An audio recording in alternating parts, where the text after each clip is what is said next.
कहना चाहता हूं कि आप अपने काम करिए। इसलिए नहीं कि मम्मी आपके काम नहीं करते, मम्मी आपके हर काम करेंगे, माँ बाप तो आपका काम करेंगे, लेकिन आपको अपने काम करना चाहिए। आपकी आदत अच्छी बनेगी, आपका स्वास्थ्य अच्छा रहेगा, और जब आप मम्मी की थोड़ी सी मदद भी करेंगे तो उनको अच्छा भी लगेगा। तो मैं तो यहाँ हाँ। तक नॉट ओनली बर्तन की बात कहूँगा, मैं तो कहता हूँ आपको कोई गंदगी है घर में, सफाई भी कर लेते तो बेटा कोई बुराई वाली बात नहीं। अपना आपने कपड़े धो लिए हैं तो कोई बुराई वाली बात नहीं, अपने पैंट पे आपने प्रेस कर ली, कोई बुराई बात। और इसलिए कह रहा हूँ कि इनमें आप एक चीज को जरूर ध्यान दीजिए, यदि आप खाते हैं तो आपका 1 ग्राम भी उससे कैलोरी बढ़ती है, और 1 ग्राम कार्बोहाइड्रेट से 4 कैलोरी मिलती है, और फैट से 9 कैलोरी मिलती है, इसको भी समझ लिए। इसी तरह से यदि आप 1 मिनट चलते भी हैं तो आपकी 4 कैलोरी बर्न होती है। इसका आप थोड़ा सा गलत समझ सकते हैं, इसका आप जब हिसाब रखेंगे तो आपका स्वास्थ्य भी अच्छा रहेगा, समाज भी अच्छा रहेगा, और आप बहुत अच्छे वाइब्रेशंस घर में भेजेंगे। तो क्या यही वजह हम मान सकते हैं कि बच्चों में छोटे से ही देखने को मिल रहा है कि हड्डी से संबंधित रोग पैदा हो जा रहे हैं? आपने बिल्कुल सही कहा है कि देखिए इसको बहुत है। आपने ये तो देखा ही होगा, सुना होगा कि पानी को कहते हैं जहां पानी चलता रहता तेज वहां काई नहीं लगती है, जी। वहां कमजोरी भी नहीं आती है। इसी तरह से जो बच्चे काम नहीं करते, जैसे घर में वो बाहर तो वो खेलते ही नहीं, घर में कोई काम नहीं करते, तो बोन्स की जो होती है, बोन्स की मेटाबॉलिज्म क्या होती है कि इसमें स्ट्रेस फिनोमेना, जितना हड्डी को आप दबाएंगे उतनी ही हड्डी मजबूत होती, जितना हड्डी को आप स्ट्रेस देंगे उतनी ही मजबूत होगी। एक साधारण सी बात बता, जो बच्चे खेलते हैं, जो महिलाएं बहुत काम करती, उनको कभी कमर का दर्द नहीं होता, बहुत कम होता है। लेकिन जो महिलाएं कभी कभी काम करती हैं, वो उनको मैंने देखा है कि उनको हड्डियों का भी दर्द होता है, मांसपेशियों का भी दर्द होता है। एक घटना मैं आपको बताना चाहता हूं, जी। क्योंकि मैं एक मेरे पास लड़की आई, ओपीडी में आई, उसकी उम्र रही होगी 22 साल, 20 साल से इससे ज़्यादा नहीं रही हुई एग्जैक्टली। और आप उस कहती है कि सर जैसे ही मैंने फ़ोन उठाया तो मुझे नहीं, वो कहती है मुझे कंधे में दर्द हो रहा। तो मैंने कहा बेटा कहाँ पे दर्द हो गया, मैं हमारे आप हाथ को देखिए, तो उसने कहा कि मुझे यहाँ दर्द हो रहा। यहाँ पे डेल्टॉइड मसल्स होती है, जो कि ये मसल्स होती है यहाँ से चल के यहाँ पे जुड़ती है।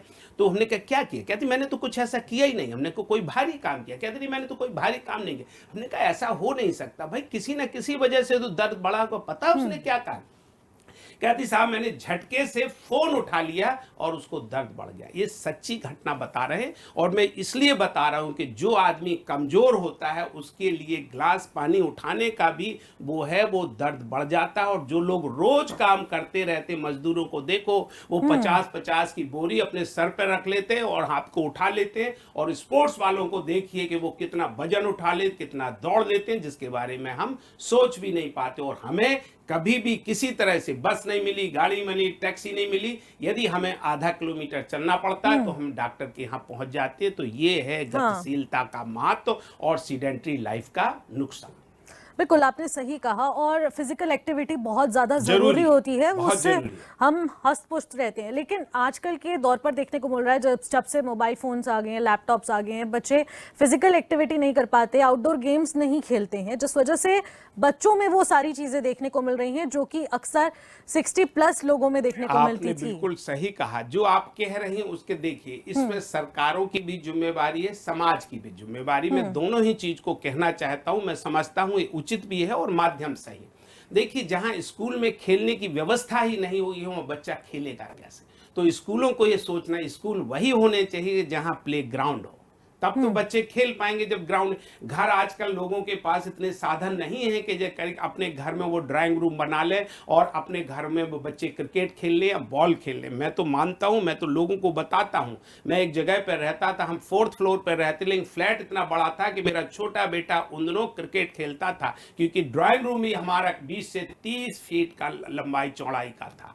तो आज तो हम 20-30 फुट के घरों में रह रहे, तो ये है। तो सरकारों को, लोगों को जो पार्क है और स्कूलों में जो है प्लेग्राउंड की व्यवस्था होना चाहिए। लड़कों से मैं जरूर कहूंगा, घर में आपकी जितनी भी जगह है, मैं नहीं कहता हूं आप 10 बाई 10 के कमरे में रहते हैं या 10 बाई 20 के रह में, जितना आपसे हो सकता उतना आप चलने फिरने की कोशिश कीजिए। एक्सरसाइज करने में yoga, exercise, sleep are the no cost health booster. और एक्सरसाइज करने के लिए आपको जिम नहीं जाना पड़ता है, आपको ऐसे होते हैं जैसे कि आप उठक बैठक कीजिए, इसमें क्या पैसा लगता है। आप पुशअप कर सकते हैं, आप थोड़ी सी जगह पे कर सकते सकते, खड़े खड़े आप जॉगिंग कर सकते, स्किपिंग कर सकते। ऐसे बहुत से काम है जो कर सकते। घर में आपके पास वजन है तो आप बाजार से ले सकते हैं, जो डंबल आते नहीं है तो 2 ईंटें ले सकते, 2 पत्थर ले सकते। उठाने की तो एक्सरसाइज ही तो करनी। यदि मैं यहाँ पे खड़ा हुआ इतनी एक्सरसाइज कर रहा हूँ, मैं खुद कह रहा हूँ, यदि मैं 5 मिनट इसी बात को ऐसे करने लगूंगा तो एसी होने में भी मेरे सर पे पसीना आ जाएगा। ये दिखाता है कि एक्सरसाइज का महत्व कितना है। जितना आपका पसीना आता है उतनी ही आप कैलोरी बर्न करते हैं, उतनी ही आपकी मसल्स स्ट्रांग होती है। मैं यही बात पे आपको एक और कहना चाहता हूं, जिनके जितने ज्यादा पैर मजबूत होते हैं उनके ज्यादा उतने ही दिल मजबूत होते हैं। हार्ट अटैक उन लोगों को होता है जो लोग सेडेंटरी होते, बहुत कम होता है कि जो बहुत काम कर रहा था तब हार्ट अटैक उन लोगों को होता है जिनकी लाइफ बहुत सेडेंटरी होती। तो हम सब से, आप लोगों के माध्यम, बच्चों से नहीं है, बड़ों से, बूढ़ों से, मैं सबसे कहूंगा, आपसे जितना हो सकता है आप काम करिए। जितना आप चलते, जितने आपके पैर चलेंगे तो आपका दिल भी बहुत अच्छा चलेगा और समाज में आप इस ढंग का एक संदेश भेजेंगे कि कोई देखेगा, अरे भाई 70 साल का, 80 साल का बूढ़ा आदमी है, वो पार्क में चल रहा है तो 18 साल का बच्चा क्यों नहीं चल सकता है? तो उसे भी चलना चाहिए। तो मैं तो आपके माध्यम से यही सब लोगों को सलाह भी दूंगा और उनसे कहूंगा। बिल्कुल, लेकिन इसका ऑल्टरनेटिव प्लान भी देखने को मिल रहा है कि वही लोग सप्लीमेंट्स यूज करते हैं, उन्हें फिजिकल एक्टिविटी करना पसंद नहीं है, या तो वो जिम जाएंगे या तो योगा क्लासेस लेते हैं, और इसके अलावा भी ऑल्टरनेटिव प्लान है जब वो सप्लीमेंट्स ले लेते हैं। सप्लीमेंट्स लेना कितना सही है, कितना गलत है? देखिए, आपने विदाउट फिजिकल जिम एक्टिविटी की बात कही तो मैं आपको एक जरूर बताऊंगा, और इसको मैं गलत नहीं कह रहा हूं। मैं ऑर्थोपेडिक सर्जन हूं और मुझे 45 साल से ज्यादा का इसका अनुभव। मैंने हर दिन ओपीडी में, मेरा मानना है, एम्पेरिकल है ये, 10% लोग, जिम वाले लोग हमारे यहाँ आते हैं। 10 में से 1 व्यक्ति हमारे यहाँ आता है कमर का दर्द दिखाने के लिए, कंधे का दर्द दिखाने के लिए, रिस्ट का दर्द है, घुटने का दर्द दिखाने। ये वो लोग होते हैं जो पहले तो कभी कुछ मेहनत नहीं करते, थोड़े से पैसे में, अरे भाई 1 महीने जिम जाने से कोई आदमी बहुत ज्यादा स्ट्रांग नहीं हो जाता। स्ट्रांग बनने के लिए आपको हर दिन करना। दूसरी आपने बात कही, सप्लीमेंट की बात कही है। मैं व्यक्तिगत तौर पे किसी भी व्यक्ति को सप्लीमेंट के लिए सलाह नहीं देता हूं, क्योंकि जो चीजें दवाई कंपनियां बना रही हैं वो दवाइयां हमारे खाने में, हम लिखते भी रहते हैं, जैसा हम खाते हैं वैसा हम बनते हैं। साधारण सा हम एक ही उदाहरण देते हैं। हम सब लोग देख रहे हैं, सदियों से हमारे घरों में चोट लगने पे हल्दी दूध पिलाया जाता है, और दूध में जो क्यूरक्यूमिन होता है, जो क्यूरक्यूमिन वो आज आर्थराइटिस के लिए होता है। और एक बात और बताना चाहता हूं, हल्दी की पेटेंसी के लिए, पेटेंट लेने के लिए अमेरिकन ने बड़ी कोशिश की, लेकिन हमारे भारत सरकार के विरोध से ये पेटेंट अमेरिकन के हाथ में नहीं जा पाया है, क्योंकि ये कोई नई खोज नहीं है, सिर्फ आपने उसको अपने नाम से लेने की कोशिश की तो हर दबाव में। दूसरी बात में खाने की, जैसे मैंने कहा था, खाने में आजकल सब लोगों को, आपके इस माध्यम से मैं कहना तो गेहूं, चावल, आलू जितना कम से कम हो सके वो आपको खाना चाहिए। खास तौर से 50 की उम्र के बाद तो आपको इसको ध्यान रखना ही चाहिए। बिल्कुल सही कहा आपने। और मार्केट में बहुत सारी ऐसे कंपनीज है जो इन्फ्लुएंस करती हैं कि ऐसे सप्लीमेंट्स लें, और बच्चे इससे बहुत ज़्यादा इन्फ्लुएंस भी हो जाते हैं और वो बिना डॉक्टर के परामर्श के सीधे सप्लीमेंट्स लेना शुरू कर देते हैं। वो बहुत ज़्यादा गलत होता है। ठीक है, मैं अभी आपसे और भी सवालों का सिलसिला जारी रहेगा, क्योंकि सप्लीमेंट्स को लेकर, डाइट को लेकर बहुत सारे क्वेश्चन हमारे दर्शकों के भी हैं जो आपसे क्लैरिफाई करने बहुत ज़्यादा ज़रूरी हैं। फिलहाल खास मुलाकात में एक छोटे से ब्रेक का वक्त हो चुका है। ब्रेक के बाद जो लौटेंगे, आप बने रहिएगा।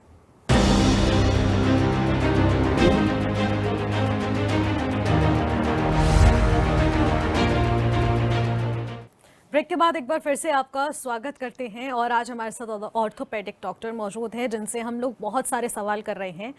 सर, मैं आपसे एक और सवाल लेना चाहूँगी। देखिए, हड्डियों को लेकर जो बहुत सारे रोग पैदा हो चुके हैं, उसको लेकर बहुत सारे मिसकम्युनिकेशंस भी यहाँ पर बिल्डअप हो जाते हैं। सोशल मीडिया का ज़माना है और इसको लेकर बहुत सारी चीज़ें क्लैरिफाई लोगों तक नहीं हो पा रही है। आखिरकार डॉक्टर्स की क्या कुछ परामर्श रहती है, डॉक्टर्स क्या कुछ सलाह देना चाहते हैं कि आखिरकार अपनी डाइट में क्या कुछ ऐड ऑन किया जाए जिसके चलते हम अपनी हड्डियों को मजबूत रख सकते हैं? देखिए, मैंने पहले भी आप कहा था, यदि मेरा अपना अनुभव है कि यदि आप भोजन में ग्रीन टी मेरा ऐसा है, और जिसको मैं इसलिए कहता हूं कि एक बनाना यदि आप लेते हैं और इसके बाद यदि आपको, जैसे मैंने पहले बताया है कि आपको हर किसी को भी कुछ थोड़ा सा अपने खाने पीने में बदलाव लाना चाहिए। अब बदलाव बहुत साधारण सा है, ऐसा कुछ नहीं। नींबू को खाना कितनी बड़ी चीज़ है, आप इसका रस पी सकते हैं, इसका अचार ले सकते हैं। किसी भी विटामिन सी एक इतना चीज़ है, किसी भी चीज़ को हील करने के लिए विटामिन सी का रोल होता है, और इससे सस्ता नहीं है। और जो मैंने ये 7 चीज़ें बताई, यदि आप इनकी कीमत देखें तो हर चीज़ 5 रुपए से ज़्यादा नहीं आती।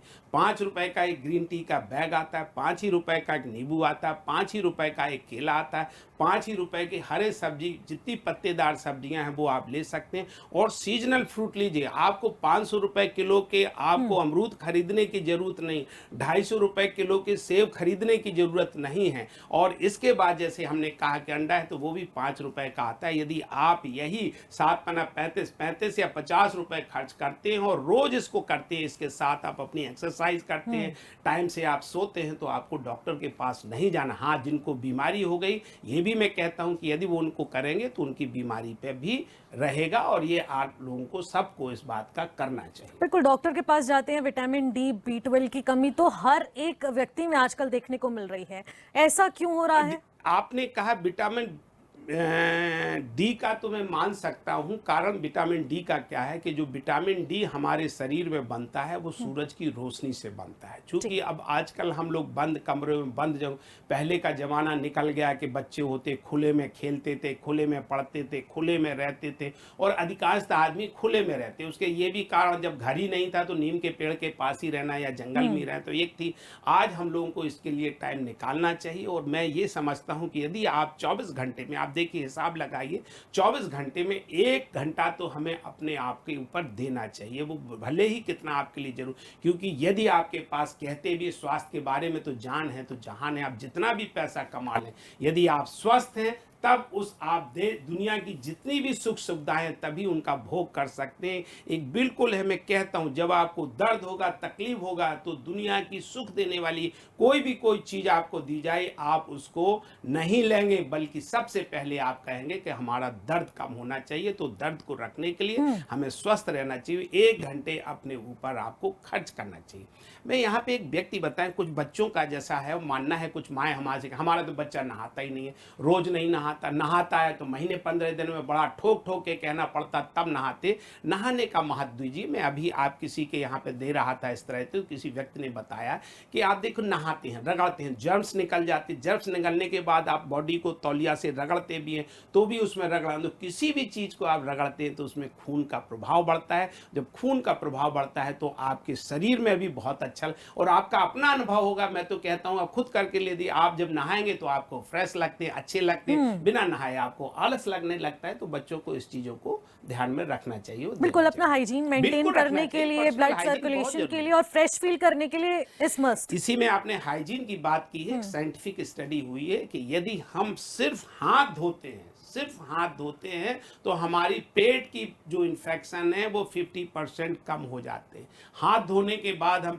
गंदगी होने से जब भी हाथ धो लेते 25% हमारे सांसों की इन्फेक्शन खत्म हो जाते। तो आप सोचिए हाथ धोने में लगना कितना है। मैं नहीं कहता हूँ एक बाल्टी जैसे एक व्यवस्था है, इतना नहीं करने, साबुन से, यदि आप पानी से हो, थोड़े से पानी से भी हाथ धो ले तो भी साबुन मिल जाए तो सोने में सुहागा है।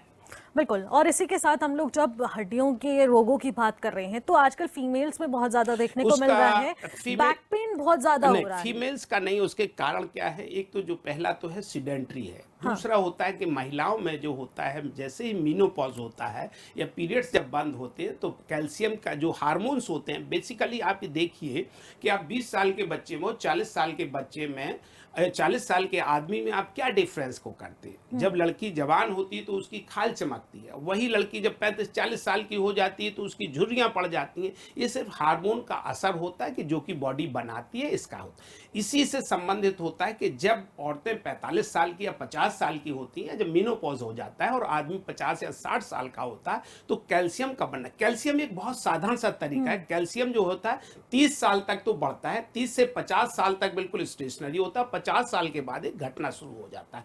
तो इसको यदि आपको कैल्शियम को बढ़ा के रखना है तो जवानी जवानी में आपको बहुत मेहनत करनी पड़ेगी, कैल्शियम रिच खाना खाना पड़ेगा, जिसको दूध दही मट्ठा जितने भी डेयरी प्रोडक्ट हैं वो भी बनाते हैं, और इसका साधारण सा जितना आपके बैंक में पैसा इकट्ठा होगा उतना ही आप खर्च कर लेंगे। अब जिसके बैंक में पहले ही से 10,000 है तो वो क्या खर्च करेगा, और जिसके बैंक में पहले 10 लाख है तो वो कितना भी खर्च करता रहता है। तो ये इसका फर्क रहता है। और महिलाओं के लिए खास तौर से इस बात में, जब आपके पीरियड्स बंद होने लगते हैं या पीरियड्स बंद होने का समय आ गया, आप डॉक्टर को दिखाइए, एक बहुत किसी भी डॉक्टर, चाहे आप गायनोकोलॉजिस्ट को दिखाएं या फिजिशियन को दिखाएं, तो कुछ सप्लीमेंट भी दिए जाते हैं। और उस उम्र में या उस समय जो आपका जो कहते हैं चिड़चिड़ापन आ जाता है या हॉट फ्लश आते हैं, उसके लिए कुछ दवाई ले लें, और आप इसके लिए तैयार रह रही है कि यदि महिला है तो आपको ये होना ही है। तो इसमें क्या ऐसी बात है, लोग तो इसको भी बड़ा टेंशन समझने लगते हैं, अरे यार हम बूढ़े हो गए। अरे यार, बूढ़ा तो सबको होना है, ये तो आप सोच रहे हैं कि कितना बूढ़ा हो गए, और यदि बूढ़ा हो गए तो आप तरीका निकालिए जवान होने का। मैं तो कहूंगा जवान होने का आपको तरीका बता रहे तो आप मानती क्यों नहीं? आप अपने घर का काम करिए। पहले जिस दिन आपने मेड को घर से बाहर कर दिया, आप वैसे ही जवान हो जाओगी भाई। जब आप अपना खाना खाओगी, अपना बनाओगी, अपना करोगी, अपने धोगी, आप जवान होगी। भाई बूढ़े और जवान में फर्क क्या है? बूढ़े में यही फर्क है, उसने एक गिलास पानी लेने चलेगा उसको दर्द होगा। क्यों? क्योंकि कभी उसने एक गिलास पानी उठाया नहीं है। मैं तो घरों में देखता रहता हूँ, अपने घरों में दूसरों के घरों में देखता हूँ। बिल्कुल बिल्कुल, ये बहुत ही बेसिक सी चीज है जिसको समझने की बेहद जरूरत है। लेकिन इससे अगर परे देखा जाए, क्योंकि आपने अभी ऑर्थोपेडिक और डॉक्टर्स को किस तरीके से यहाँ पर बहुत सारे सॉल्यूशंस आपने डिस्कस किए हैं, लेकिन इसके अलावा एक आप बहुत अच्छे राइटर भी हैं, इसके बारे में थोड़ा बताइएगा। देखिए, मैंने एक्चुअली मैं लिखता भी हूँ, मैं कविताएं भी लिखता हूँ, मैं कॉलम लिखता हूँ, मैं कोई मैगजीन में हम एक मंथली अपना एक हेल्थ पोस्ट निकालते हैं। और हमारा अपना मानना है कि जब लोग जागरूक होंगे, और जागरूकता के लिए मैं रोड सेफ्टी का काम पिछले 25 साल से कर रहा हूँ। मेरा अपना मानना है कि सड़क दुर्घटनाएं से देश में बहुत नुकसान हो रहा है, और ऐसा नहीं होना चाहिए। मैं आपके माध्यम से इसी समय कहूँगा, ये कोई बहुत सही समय है कि जिन लोगों को जो स्कूटर चलाते हैं या बाइक चलाते हैं वो हेलमेट पहन के चलाए, और जो कार चलाते हैं वो अपनी सीट बेल्ट लगाए। देखिए, आपको हेलमेट लेने में कितना पैसा लगता है, उसमें तो 1,500 लगते, लेकिन जब आपका एक्सीडेंट हो जाता है, मैं आपको कहना गलत नहीं कह रहा हूं, आपको एक छोटी सी एक्सीडेंट हो जाता है, कोई हड्डी टूट जाती है, लाखों रुपए का खर्चा एक बात है। और सीट बेल्ट लगाने पैसे आपने खर्च ही कर दिए, सीट बेल्ट भी लगा लीजिए, और इससे आपकी भी बचत होगी। आप ये देखिए, आप अपने लिए नहीं जी रहे, आपके बच्चों के लिए जी रहे। इसी माध्यम से मैं आपको एक कविता जरूर सुनाना चाहता हूँ। ये कविता का शीर्षक है सांप का उत्तर। और एक शिक्षित समाज की एक जिम्मेवारी है अशिक्षित समाज को, या जिसको आप सभ्य कहते हैं, असभ्य कहते हैं, एक कविता के माध्यम से सुनना चाहता हूं। एक कविता ये, और एक और आपको मैं अंत में सुनाना चाहता हूं। सांप का उत्तर। एक बहुयामी व्यक्तित्व के धनी समाज सुधारक एवं दार्शनिक कवि सच्चिदानंद हीरानंद बादशाह अज्ञे ने कहा है, सांप तुम सभ्य तो हुए नहीं, नगर में बसना तुम्हें नहीं आया। एक बात पूछूं उत्तर दोगे, तब कैसे सीखा डसना विष कहाँ पाया। सांप ने उत्तर दिया, एक दिन प्रातः विचरण के लिए जंगल से नगर में गया था। मैंने छिपकर सुना था, एक नगरवासी धूर्त मानव साधारण वनवासी से सेखी बघाड़ रहा था। मैं वह नहीं जो आप सोचते हैं, मैं ज्ञानी हूँ, जानता हूँ, मानता हूँ। मैंने शास्त्रों में पढ़ा है, शास्त्रों में लिखा है, विचारम परम ज्ञानम, ज्ञानम परम बलम, अर्थात विचार ही सबसे बड़ा बल है। इसलिए मेरा शरीर आप जैसा, पर मेरा विचार सांप जैसा। मेरा शरीर आप जैसा, मेरा विचार सांप जैसा। यह सुनते ही सांप को भी सांप सूंघ गया, यह सुनते ही सांप को भी सांप सूंघ गया। सुधाने पर सांप ने कहा, हे कपटी मानव, अब मैं समझा तू इतना घृणित क्यों है, तू इतना विचित्र क्यों है। क्योंकि तू आस्तीन का सांप लगता है, मुंह में राम बगल में छुरी रखता है, धोखे से वार करता और हम जैसे सीधे साधों को मारता है, फिर हमें ही बदनाम करता है, यानी उल्टा चोर कोतवाल को डांटे। हे अभिजात मानव, मैं वह नहीं जो आप सोचते हैं। आप मेरा इतिहास नहीं जानते हैं। आप पढ़ सकते हैं मेरे बारे में अतीत और आज के धर्म और विज्ञान के ग्रंथों में कि लोग मुझे पूछते हैं, पालते हैं। मैं अकारण किसी को नहीं डसता, मैं अकारण किसी को नहीं डसता। मैं उसी को डसता हूं जो मुझे डराता है, सताता है, क्योंकि मैं भी ईंट का जवाब पत्थर से देना जानता हूं। हे कुलीन, क्या आपने यह नहीं सुना है, पढ़ा है? पर मैंने तो साधारण व्यक्तियों से सुना है कि हर जीव का विकास वातावरण से होता है, हर जीव का विकास वातावरण से होता है, और मैं कोई अनोखा नहीं हूं। और सीखने के 3 ही तरीके होते हैं, देख के, सुन के, करके। हे मनीषी, उत्तर सुनोगे तो आप शर्म से पानी पानी हो जाओगे। क्या आपने यह भी नहीं सुना है? यदि नहीं तो कान खोल कर सुनो, गांठ बांध लो। बद अच्छा बदनाम बुरा होता है, बद अच्छा बदनाम बुरा होता है। खरबूजे को देखकर खरबूजा रंग बदलता है। इसलिए मैं सीना तान कर डंके की चोट पर 100 बातों की एक बात कहता हूँ। हे परम ज्ञानी मानव, मेरा शरीर सांप जैसा पर मेरा विचार आप जैसा। मैंने डसना आपसे ही सीखा, विष आपसे ही पाया। बहुत खूब। और ये बहुत ही सुंदर आपने धन्यवाद। यहाँ पर कविता और कुछ बोल रखे हैं जो कि हमारे दर्शकों को बहुत ही समझ आए होंगे, पसंद भी किया होगा और बहुत ही अच्छा लगा इस आपसे मिलकर कविता यहाँ के पर। बाद मैं आपको एक कविता और सुनाना चाहता हूँ। कविता के माध्यम से मैं आप सब लोगों से आह्वान करता हूँ कि आप लोग राष्ट्र निर्माण में अपने ढंग से योगदान दें, जिससे हमारा देश विकसित भारत बने और हमारे माननीय प्रधानमंत्री और 140 करोड़ देशवासियों का सपना, विकसित भारत होने का सपना पूरा हो। इस कविता का शीर्षक है विकसित भारत ध्येय हमारा। धीर धरो प्रिय वर थोड़ा सा, रात्र जल्द ढलने वाली है, भोर शीघ्र होने वाली है। जल्द अंधेरा मिट जाएगा, चारों ओर प्रकाश फैलेगा। उठो देश का मान बढ़ाएं, मातृभूमि का कर्ज चुकाएं, विकसित भारत ध्येय बनाएं। एक साथ हम हाथ मिलाएं, साथ साथ हम कदम बढ़ाएं। भोग विलास छोड़कर हम सब कर्म करें, मिलजुल कर हम सब। गूंजे मंत्र यही घर घर में, उठे तिरंगा बने निडर हम। होए अग्रसर इस पथ पर हम, यह बल हमें दिखाना होगा। बड़े देश अब स्वर्णिम युग में, यह कर्तव्य निभाना होगा। रात्रि जल्द ढलने वाली है, भोर शीघ्र होने वाली है। अंधा युग जाने वाला है, स्वर्णिम युग आने वाला है। बड़े चलो सब भारतवासी, बड़े चलो सब भारतवंशी, बड़े चलो सब भारतवासी, बड़े चलो सब भारतवंशी। जय हिंद। बहुत खूब, आपसे मिलकर बहुत अच्छा लगा और आपकी कविताएं हमारे दर्शकों को भी बहुत पसंद आई होंगी, क्योंकि एक ही पर्सनालिटी में हमने बहुत सारी चीजें देख ली। एक तो डॉक्टर, ऊपर से इतने अच्छे राइटर, जो कि आपकी कविताओं के माध्यम से हम सुन पा रहे हैं। बहुत बहुत शुक्रिया आपका कीमती समय निकालने के लिए। तो ये हमारे साथ थे BKS सिंह और उनके माध्यम से हमने बहुत कुछ सीखा है, बहुत कुछ समझा है, जो कि हमारे दर्शकों को वाकई में बेहद पसंद आएगा। फिलहाल मुझे दीजिएगा इजाजत, फिर मुलाकात होगी खास मुलाकात में एक नई शख्सियत के साथ।